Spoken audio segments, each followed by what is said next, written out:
أهلا ومرحبا بكم في قناة AES Learning لتعلم اللغة الألمانية على اليوتيوب.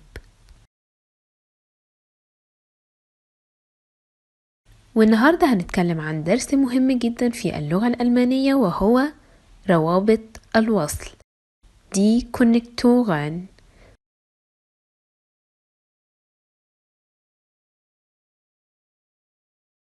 وهي أدوات تستخدم للربط بين جملتين وتحولهما إلى جملة واحدة.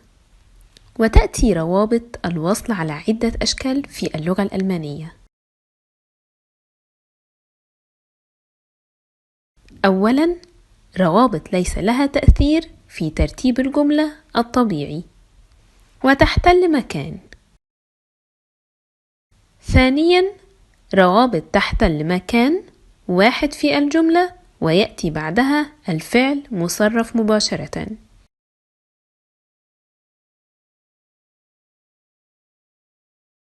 أولاً، روابط الوصل التي تحتل مكان Die Konnektoren. روابط الوصل تعمل على صلة وربط جملتين أساسيتان مبنيتان على بعض. روابط الوصل تعمل على صلة وربط جملتين أساسيتان مبنيتين على بعض، أي أن إحدى الجملتين مبنية على الأخرى ولها علاقة بها. أما فيما يخص تأثيرها في الجملة الألمانية، فهي تأخذ رقم واحد في الجملة ويأتي بعدها الفعل مباشرة.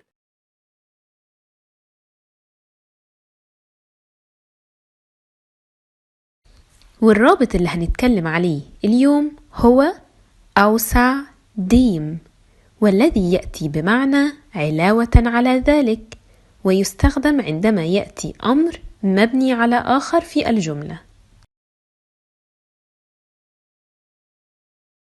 تعالوا بينا نشوف أمثلة عليه. Die Beispiele: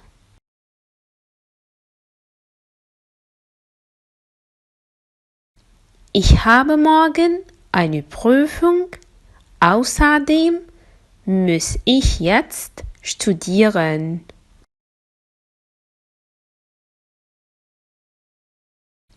Ich habe morgen eine Prüfung, außerdem muss ich jetzt studieren.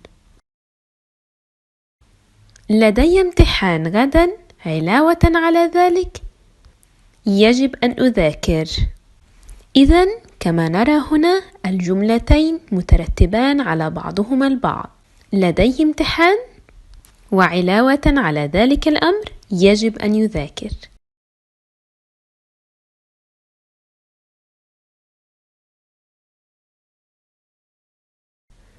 ثانياً، meine Schwester hat mehr studiert.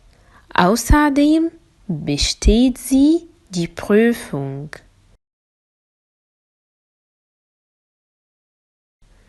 ثانياً، meine Schwester hat mehr studiert. Außerdem besteht sie die Prüfung. أختي ذاكرت كثيراً، علاوة على ذلك ستجتاز الامتحان.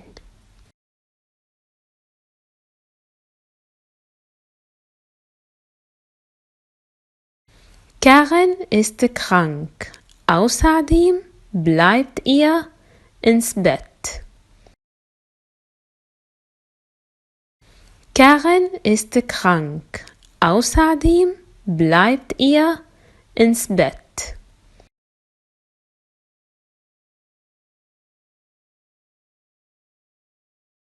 كارين مريض، علاوة على ذلك بقى في السرير.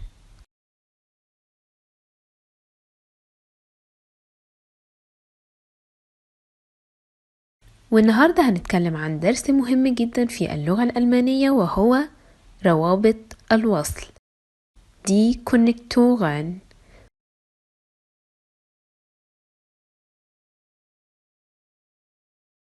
وهي أدوات تستخدم للربط بين جملتين وتحولهما إلى جملة واحدة. وتأتي روابط الوصل على عدة أشكال في اللغة الألمانية. أولاً، روابط ليس لها تأثير في ترتيب الجملة الطبيعي وتحتل مكان. ثانياً، روابط تحتل مكان واحد في الجملة ويأتي بعدها الفعل مصرف مباشرة.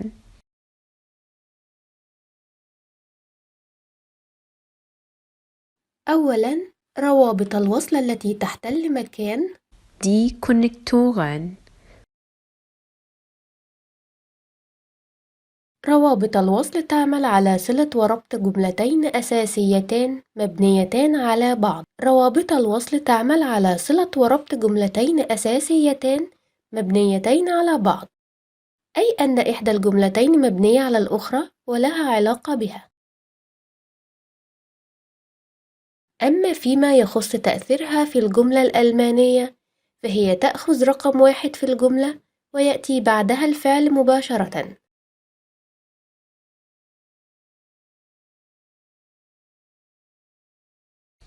والرابط اللي هنتكلم عليه اليوم هو außerdem، والذي يأتي بمعنى علاوة على ذلك، ويستخدم عندما يأتي أمر مبني على آخر في الجملة. تعالوا بينا نشوف أمثلة عليه. Die Beispiele: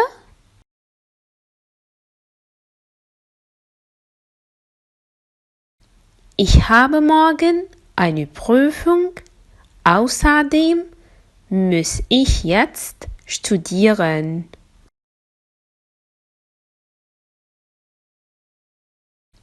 Ich habe morgen eine Prüfung, außerdem muss ich jetzt studieren. لدي امتحان غدا، علاوة على ذلك يجب أن أذاكر.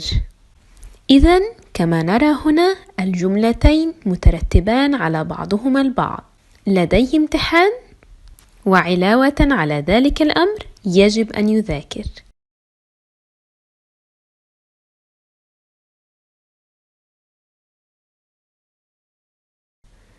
ثانياً، meine Schwester hat mehr studiert. Außerdem besteht sie die Prüfung.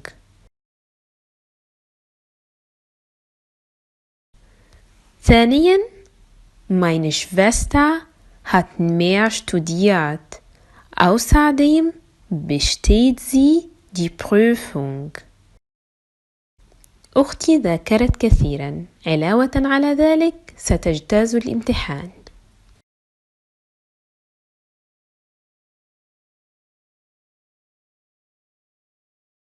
Karen ist krank.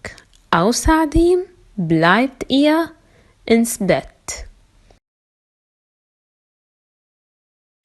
Karen ist krank. Außerdem bleibt ihr ins Bett.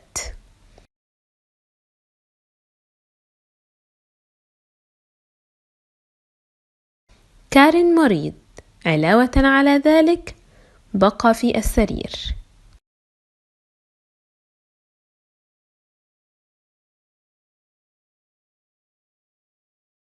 وبكده نكون انتهينا من شرح رابط اليوم وهو außerdem.